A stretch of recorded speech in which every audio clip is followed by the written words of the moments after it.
He was a legend whose name echoed through the halls of music history, yet somehow Leon Russell never quite became the household superstar his influence deserved. Born Claude Russell Bridges on April 2, 1942, in Lawton, Oklahoma, he grew up shy and soft-spoken, overcoming a birth injury that left part of his right side partially paralyzed and affected several fingers on his right hand, an obstacle that makes his future as a piano powerhouse even more remarkable.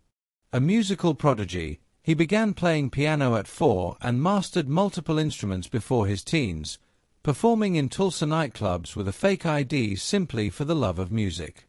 After high school, he moved to Los Angeles, nearly starving at first, but soon found work as a session musician and joined the legendary The Wrecking Crew, becoming one of the invisible architects of 1960s pop and rock.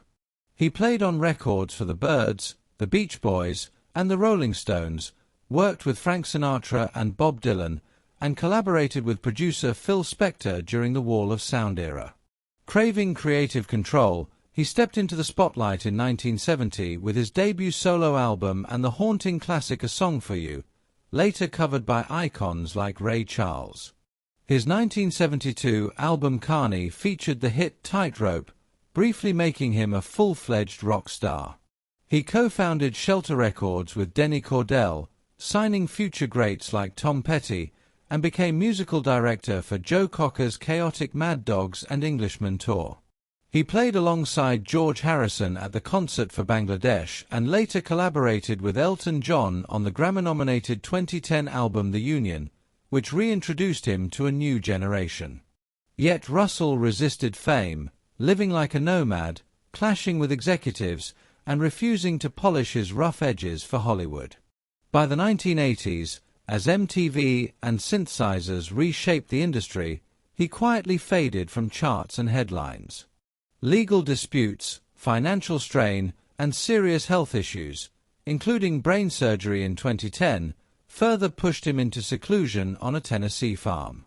When he died peacefully in his sleep on November 13, 2016, at 74, the headlines felt too small for a man who had shaped so much music history. In later reflections, Cher recalled a revealing studio moment during the Wrecking Crew documentary.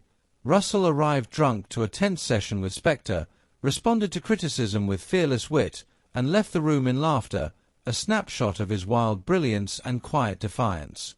Though he never chased stardom, his authenticity, genre-blending genius, and indelible presence earned him the lasting reverence of the legends he influenced, ensuring that even if the spotlight dimmed, his music never truly disappeared.